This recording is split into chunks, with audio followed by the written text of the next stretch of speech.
Welcome to Alabama Care, everybody.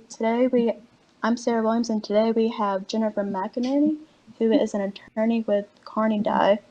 And today we're going to be talking about the new school year adjustments for those receiving services. And now, Miss McInerney, if you could introduce yourself. Yeah, so I'm Jennifer McInerney. I'm an attorney here at Carney Law Firm. I've been practicing law for, I think it's 13 or 14 years, and my practice focuses primarily on special needs estate planning, special needs advocacy work. We do small estates, protective proceedings, guardianships, anything related to probate work, our firm covers. I'm also a mom to 3 kids, 2 of whom have had IEPs, so I am well acquainted with the system, with having an IEP, with being a parent, but also an advocate. Awesome. All right. So, can you give us just a quick summary of what an IEP is and what types of accommodations and services can be found in one? Sure. So an IEP is a written statement. It's actually a legally binding contract, which provides for a child with a disability that is developed, reviewed, and revised in a meeting with an IEP team in compliance with IDEA. And IDEA is a federal law, which is Individuals with Disabilities Education Act. The IEP is written as part of a team, so the parents are always typically included. Well, they are always supposed to be included in those IEP meetings when they're making and reviewing the child's upcoming school year or issues that may need to be addressed. So parents are just as much of a player in those meetings as the teachers or the therapists are in those meetings as well.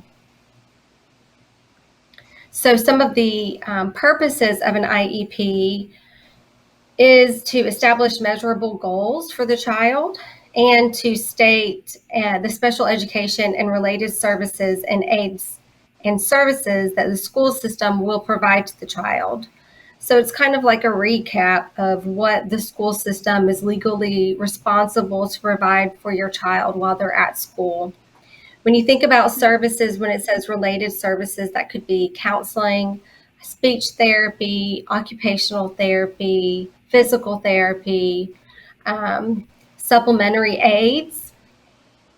That could be, having extra textbooks at home so that your child has them in the summertime, or they have them at home so they're not having to remember which textbooks to bring home each night.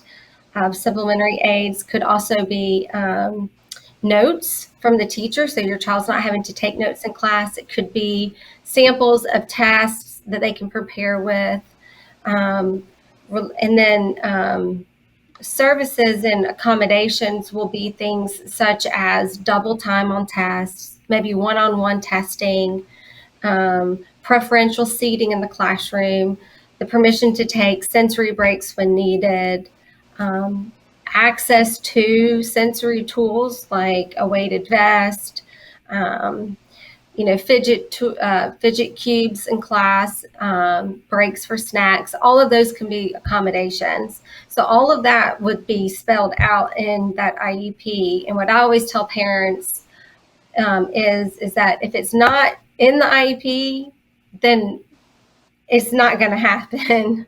So Right. if you want a daily log from your child's teacher, that daily log needs to be part of that IEP. It needs to be listed that is what's going to happen. Now, you guys can collaborate on what that log looks like after the IEP meeting, but the fact that that log will happen, and it will happen on a daily basis, should be spelled out in that IEP. It should provide for what extracurricular activities the child will be engaged in, what type of education curriculum they are working towards, if it's the life skills, if it's the advanced diploma, which program are they working towards, how much of the year are they going to be in regular classrooms versus pulled out in, a restrictive environment. All of those things, and kind of what I always like to say is kind of like a picture of your child's academic day and year. You should be able to figure out by reading your IEP. And if you read your IEP and you aren't quite sure, don't just ask, put it in writing. Because if you just ask, a lot of times it can be forgotten about, or it could be said it wasn't discussed, or it wasn't agreed upon. And so what I always recommend to parents who feel like maybe things aren't happening like they're supposed to in their IEPs, that their child isn't receiving services, I always just encourage them to put those concerns and those issues in writing to their case manager so that it's documented. If you're going to make a request for additional testing, that should be written in a email or in a letter format. It should not be a verbal request. Any of those types of requests that you're making of the school system should always be put in writing. That is to ensure that there's follow through, but it also ensures that there's clear communication, because there can be a breakdown in communication on both sides. And so kind of summarizing it and putting it in writing can help everyone involved kind of make sure we're all on the same page. Okay, so I have like a follow-up for that. If an IEP is in place, what happens if the child needs different accommodations after the first few weeks of school? And what does that process kind of look like? Sure. So, you can make it as formal or informal as you like. It depends on maybe what issues are taking place. Some of these issues and concerns can probably be addressed with communication with the school. Like I say, always put in writing. So maybe through email communication with a case manager. If it doesn't look like you guys are communicating and maybe you are not on the same page, or more intensive accommodations or services need to be provided more immediately, then I would recommend you just call another IEP meeting. At any time, a parent can request another IEP meeting. It doesn't have to be just one time a year. We're all going to sit down and have this discussion.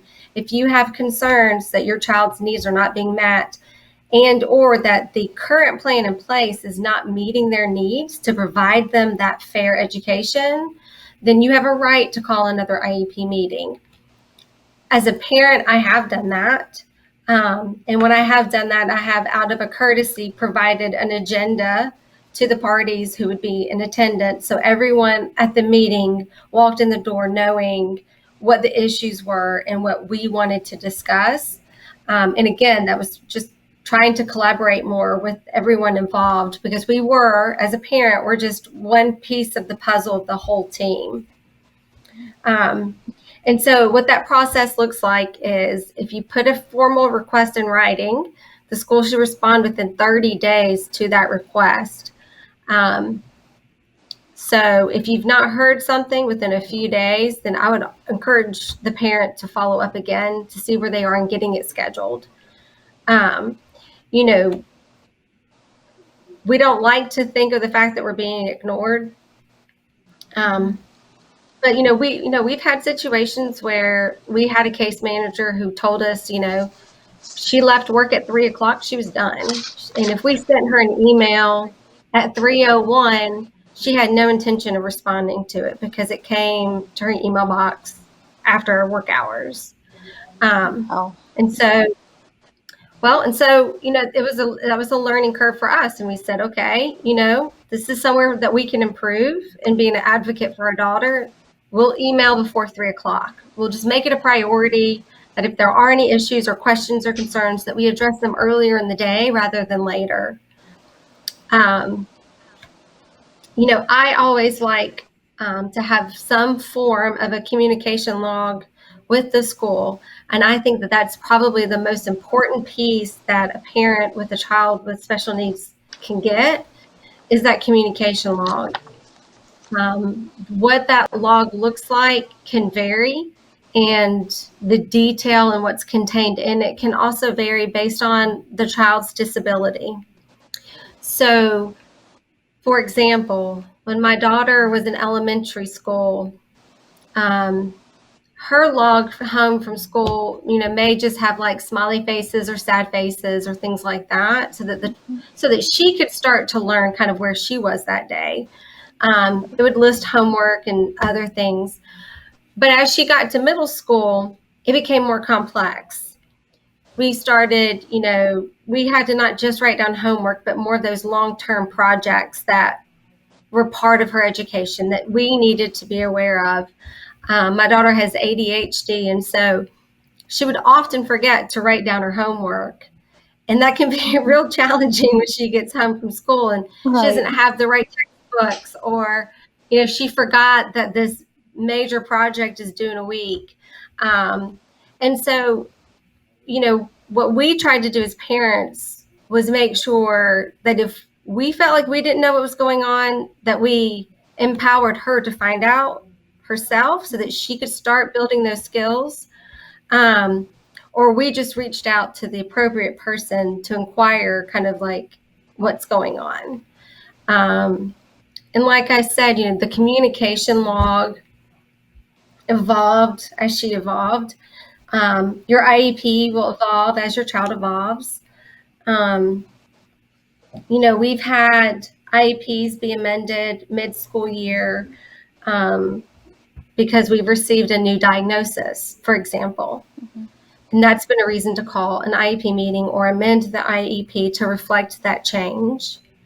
I think a lot of parents who have issues or concerns that the IEP isn't working, that sometimes their child has a behavior intervention plan as part of the IEP.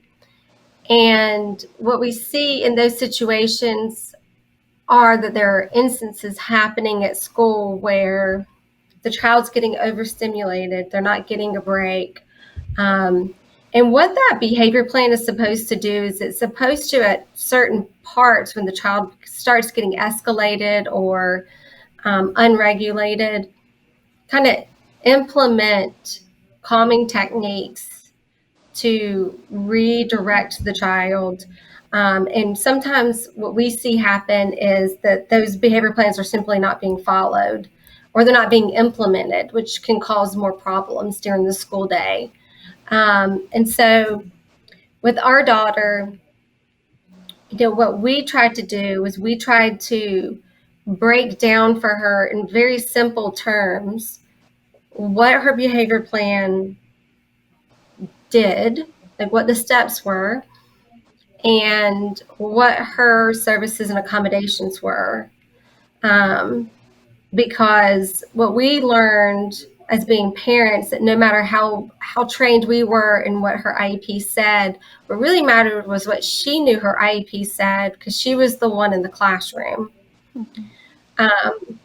And, we had a situation where she took a math test, and it was like a midterm exam, and she was not provided her double time accommodation because there was a substitute who didn't know she had an IEP.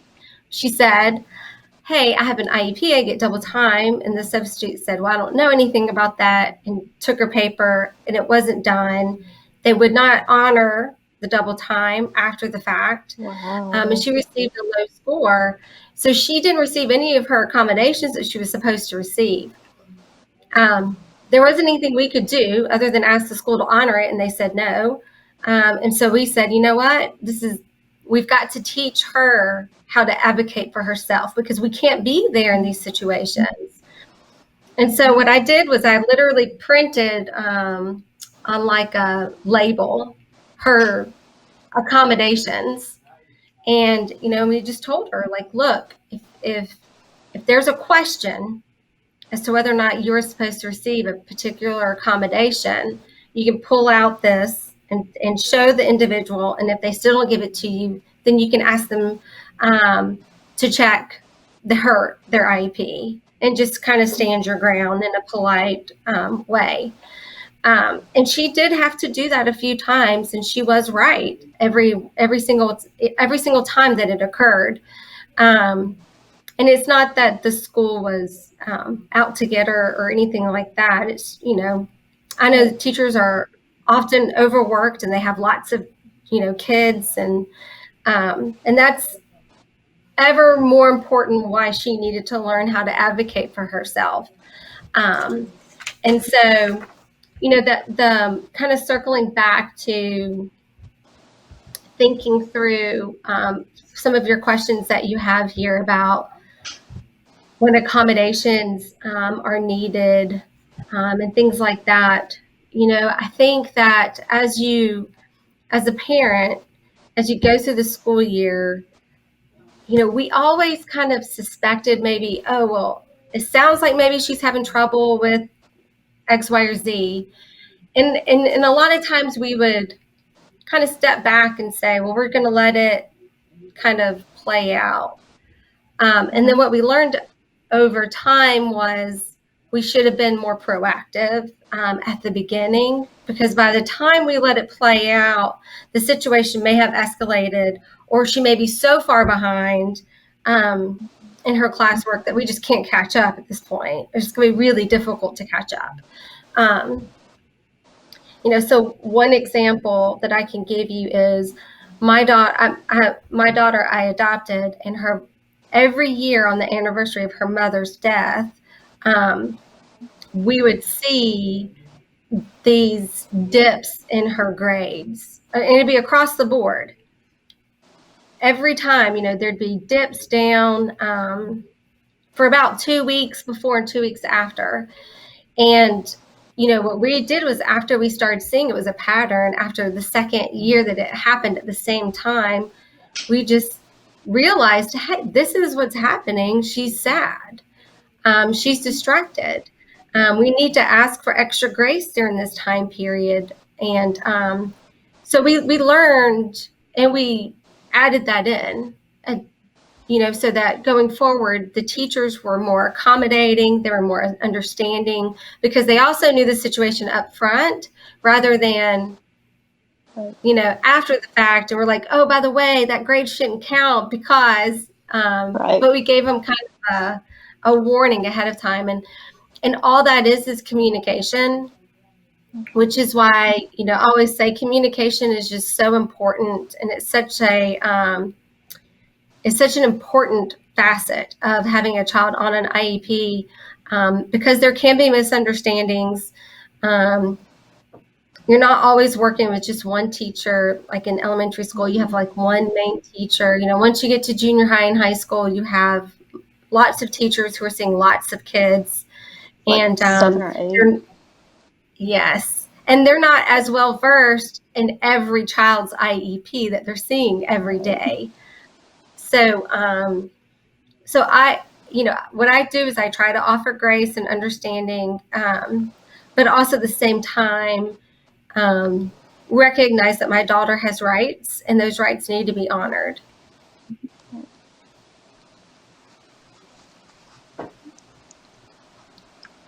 So how do you pinpoint what other accommodations are needed? You kind of already answered this. Yeah. But has there been another particular situation in your family that's happened? Well, I mean, with my daughter, there's been lots of accommodations that we've had to adjust through the school year. I know when she was in junior high, she would take some of her exams in a small group setting, which I think is quite common. And one of her teachers recommended that, I think Erin would do a lot better if she did her test one-on-one. And so we asked for that accommodation. It was honored. And she went from a C student to an A student. Oh, wow. With that one accommodation. And that just really showed us, we always say, you don't know what you don't know. We didn't really know to ask for one-on-one testing. We were kind of like, is that something we should really push for? And so I wish we'd been more forceful earlier rather than later, because that could have really changed a lot for her. It changed her perspective and her confidence for sure, because she always knew the material. She just had a difficult time getting it out on paper in that small group setting. And so, that was one accommodation that we added in to my daughter's IEP kind of mid-year. Again, and that was just because somebody said, I think she would do a better job one-on-one.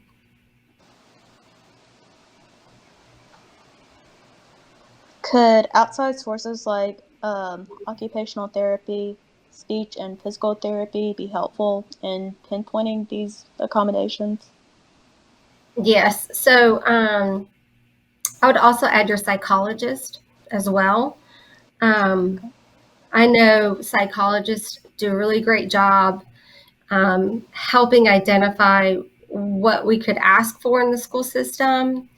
Some of the psychologists that we've worked with in the past with both my daughter and my son have provided recommendations on certain language to add to the IEP for accommodations. Another really great tool that we do with our occupational therapy and speech therapy is that we cross-communicate among our specialists. And what that means is my son has a speech and occupational therapist in the community that we private pay for. He also has that with the school system. And what we do is we let those therapists communicate so that everyone knows what the school's doing, what the private pay is doing, and then we as parents know what the therapists are doing, so that there's one message being delivered. And it's not kind of, at school, this therapist does this type of work, and then over here they do this type of work, and then at home it's this type.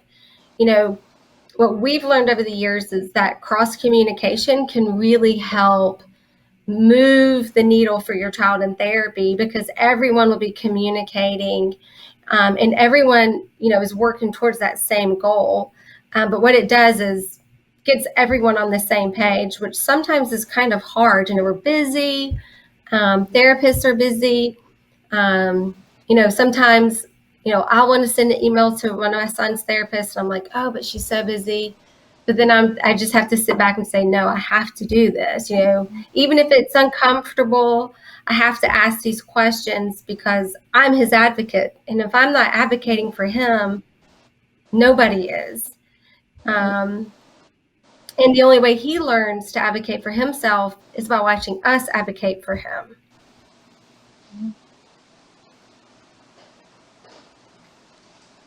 Let's see.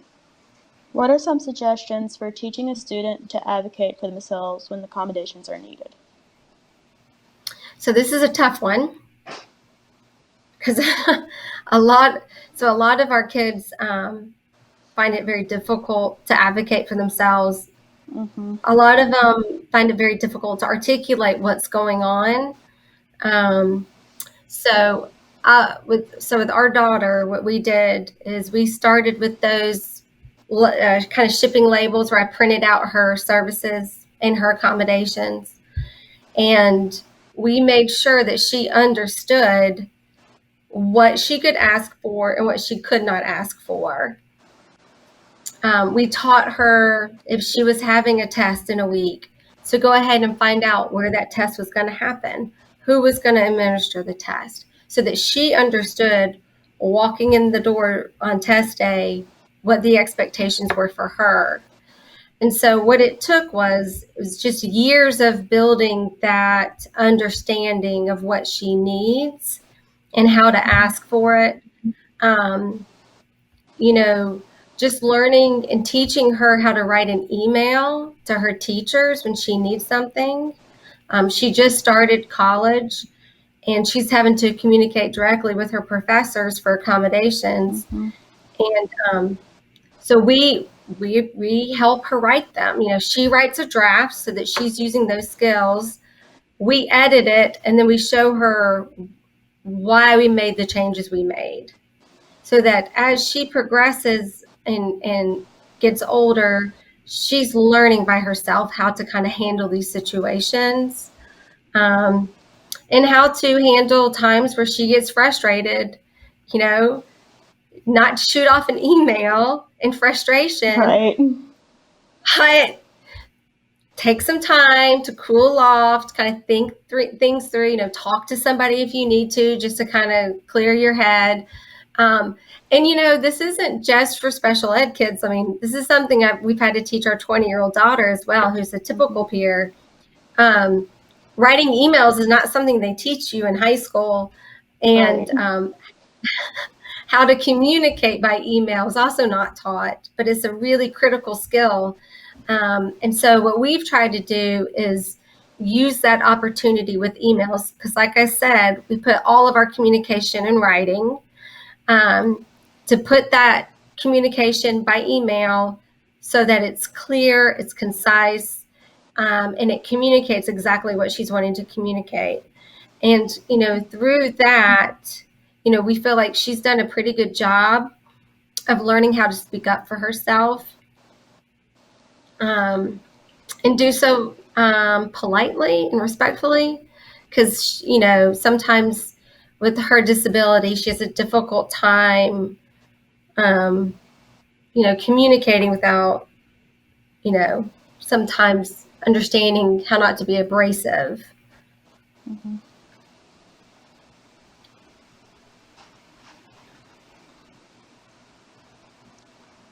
Okay, that actually leads to my next question, and it's about communication. Okay, so how can the student or parent communicate so that everyone is on the same page when something needs to be changed? Right. So again, I think this is where emails are great. What I like to do is, after every conversation or interaction, I follow it up with an email. And I just put it in simple writing. Hey, Miss So-and-so, it was great seeing you today. When we met, we discussed X, Y, and Z. It's my understanding that starting tomorrow, these things will happen, right? If I've misunderstood, please correct me. Just plain to the point. And it is hard. It's hard to take a conversation sometimes and pull it into simple terms to say, okay, it's 1, 2, and 3 that we're going to do. But, by sending that kind of an email, what you're doing as a parent is you're summarizing a conversation and what your expectations are. And the teacher may have a completely different expectation following that conversation, but what that email does is it allows that person to clarify that. And kind of at the beginning, help adjust those expectations, help kind of get everyone on the same page without it being confrontational. Because once it's confrontational, things are just really tense. Yeah. I always try to encourage parents to kind of step back and work on these communication skills with the school systems when there is conflict, because your child is in the school system, and unless you have plans to move, your child's going to be in that school system for a long time. And it's always easier to try to work with the school to find a solution, than to be at odds with them, because it's your child who's going into that environment every day. And that can be really daunting for a child with a disability.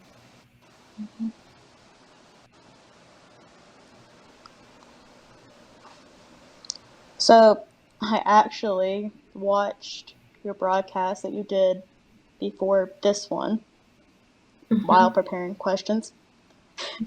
And in that broadcast, you had mentioned behavior logs, homework logs, and communication logs. Can you kind of explain what those are and how they'll be helpful in pinpointing those accommodations? Yes. So the first one, behavior logs, is exactly what it sounds like. You can break it down by day, you can break it down by hour, to help you pinpoint if there are behavior issues happening at school, that maybe that behavior plan isn't working. What we've done in the past is do a more intensive behavior log where instead of getting like a daily report or a chunk of time, like a smiley face in the morning, a smiley face in the afternoon, we break it down by hour and we say, okay, in this class, where were we? Were we red, green, yellow? In the next class, where were we? What factors happened? We learned by keeping that log that when my daughter was walking between classes, it was so crowded in one particular hallway that she got super anxious. She had lots of anxiety. She was really sensorily overwhelmed. So she would start the next class already super elevated because she hadn't had the time by the time she got there to kind of regulate herself back down. And so by keeping that log as detailed as we were, we finally figured out what was happening. And she was able to leave class 5 minutes early to avoid the hallway traffic jam. And so by doing that, it alleviated that behavior in that next class. But if we hadn't been keeping that log, we would have never identified it because she's not going to just randomly say, oh, well, that hallway's kind of crowded between second and third period. Because that requires a lot of introspection, a lot of awareness of what's happening at different times. But by breaking it down with a sad face, happy face, or whatever per hour, she could easily identify how she felt right then when she was writing it. But maybe 3 hours later, she'd forgotten. So that behavior log was a really great way for us to learn what was happening. The behavior log also allows the teacher to provide feedback. So she may think that she was, green all class, but the teacher thinks something completely different. And when we got those types of reports, we were able to say, okay, something's not working because your teacher thinks that you're, having lots of issues and problems, and you think you're great. So let's break down what's happening in this class and what could be occurring here. So by having that behavior log and the input from the teachers, it really helped us identify what external factors were contributing to her learning that could be modified to improve the outcome. And that was really critical, really important. Homework logs, really critical and important.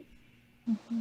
Like I said, my daughter has ADHD, and, just her remembering to write down her homework was a real challenge. And so what we started doing was having her write down her homework in each class. And then before she could leave that class, the teacher had to approve it or not approve it. And then if she's forgotten about a piece of homework, then we could say to the teacher, hey, you forgot about it too. So we're going to need some more time. So it allowed kind of that communication and allowed everyone to kind of figure out, and it kind of taught her with the teacher's input, maybe what she should have been putting down. So then over time, she was independently doing her own homework logs, where in junior high school, she would keep a log, but we'd always have to have that teacher kind of check or approve it. But, it's kind of like what you were saying earlier about teaching a student to advocate for themselves. It's baby steps all along. She's learning as she's growing, and by empowering her to write her own homework down is teaching her how to do it. And then with the teachers correcting it, is teaching her what she's missing so she can be more focused. And then the last log we talked about was just communication log. Again, communication is so important. This doesn't have to be on a piece of paper. It could be like a daily email. It could be a weekly email, whatever as a parent you feel is appropriate. But I'm 100% convinced that communication logs are the key to success. This communication log can kind of touch on both behavior and homework, academically what's happening, socially what's happening. Are there social components that's not being captured on these pieces? Are there group projects in a particular class that are causing anxiety and stress that we need to look at more closely? All of that's going to be identified in those communication logs. And that communication, we always started off the school year with a letter to all of our daughter's teachers, kind of introducing our daughter to them, in a very short 1-page synopsis, what is her diagnosis and what that looks like in class. To a teacher who's seeing hundreds of students every day, they might not understand that a child tapping on the desk is them fidgeting so they can focus, that they're not doing that to annoy you. Right. That the child who doesn't want to participate in a group activity isn't because they're trying to be a problem. It's that they have social skills issues and they don't understand how to interact with those peers in that small group setting. And so what we like to do is introduce her and kind of what her struggles are in the classroom. And so when an issue does pop up, that maybe they can identify it as part of her disability and not just, a problem child. When our daughter received her autism diagnosis, I'll never forget. I think she was 14. She said, we told her that she was autistic, and she said, "Oh, so I'm not just a bad kid." And, it's heartbreaking. And you realize that That's awful. for so many years, she'd internalized what she perceived from those around her. And that's the truth, is that, she's not a bad kid, but she does have a disability, and it impairs her ability to interact with people.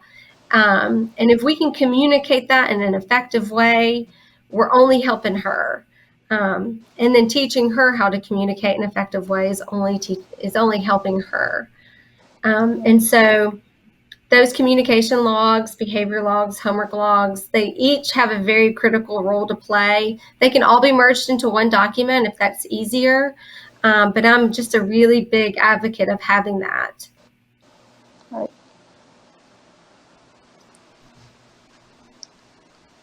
Have you ever had one of your kids' teachers not understand why they needed a certain accommodation and they weren't willing to give it? Yes. We've had to change teachers. We had a teacher who told us that if our daughter just wouldn't fidget so much in class, that she would actually learn. Wow. We had a teacher who was grading our daughter on her behavior in class, and her disability is behavior based, so she was not getting high scores.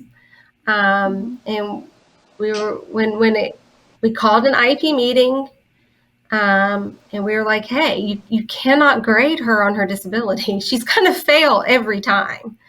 Right. You can't grade her on her disability." And she just refused, just flat out refused. And the administration was on our side, and they made a change in the class. So that was a situation where someone was unwilling to be understanding, and it's not fair to grade a child on behavior who has a behavior disability. Right. Wow. So yes, it does happen. But like I said, I tried with emails to try to get us on the same page. And then I printed those emails as evidence of my proof of trying to work with the teacher. And then I called an IEP meeting, and I just said, something's going to have to give.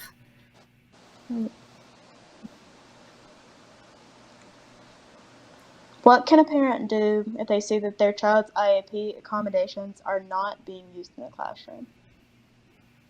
So if the IEP is not being followed, then it is the parent's role to call a meeting, to point out that it's not being followed. Like I said at the beginning of the broadcast, your IEP it's a legal contract of what the school is going to provide. They have an obligation to provide this education to your child. As long as your child has qualified for an IEP, it is an individualized education plan. And they have to follow it, whether they like it or not. And if they don't, there are legal remedies available. They can be expensive. So that's why if you can mediate or negotiate or, just kind of come to terms with the school yourself, then that is usually economically more feasible for your child. But, there are remedies available. There are options available.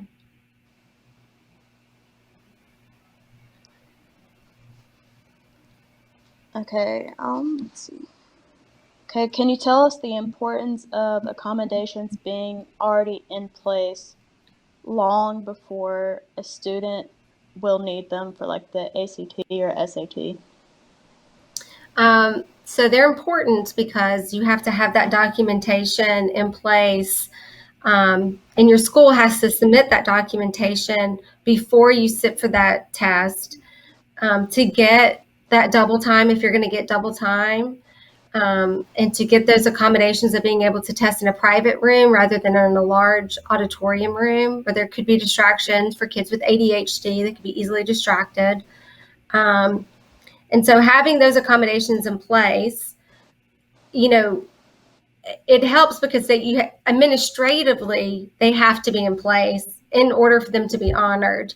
You can't just say, oh, well, I don't have an IEP, but I have ADHD and I would benefit from this. It needs to be part of your plan. The school has to send off documentation showing that you receive these accommodations. And then the school themselves have been helpful in providing the resources for those tests to be administered. They're also very important when you take it kind of to the next stage of college. Having that IEP in high school makes it more likely for you to get accommodations in college. Your testing that you go through with vocational rehab is, the component of what they use for accommodations in college and what you're entitled to. Right. And so having your IEP in school is building that foundation and that framework of what accommodations you're going to need academically to excel in the next phase, including the ACT and the SAT. But, at the heart of all of this is ensuring that a child with disabilities still receives a free and appropriate education, that their rights are protected, and that they're not overlooked just because they have a disability. They're not put into a classroom by themselves, that they stay mainstreamed with all of their friends and their peers, and that they receive an education just like everyone else. The ADAP has a booklet, and it's called A Right, Not a Favor. It's a really wonderful resource tool for parents who may be new to the IEP process, kind of what an IEP is, what rights they have as parents.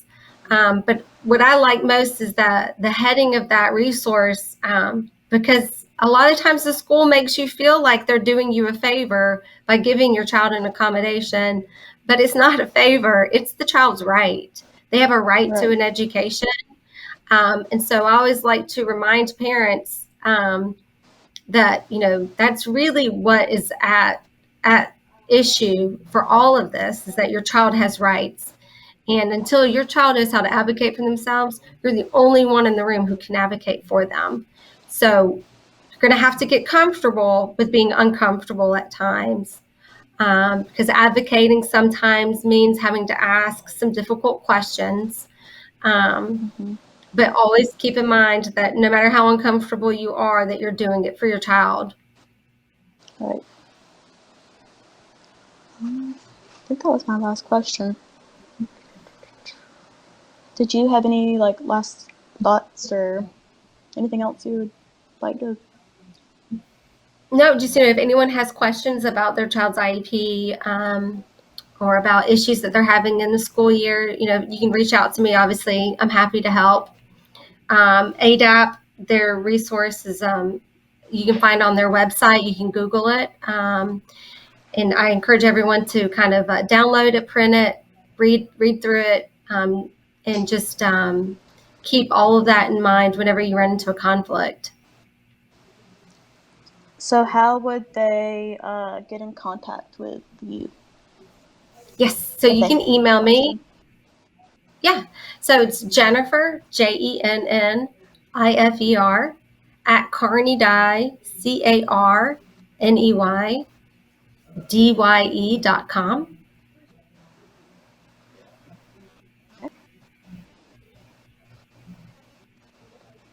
And thank you so much.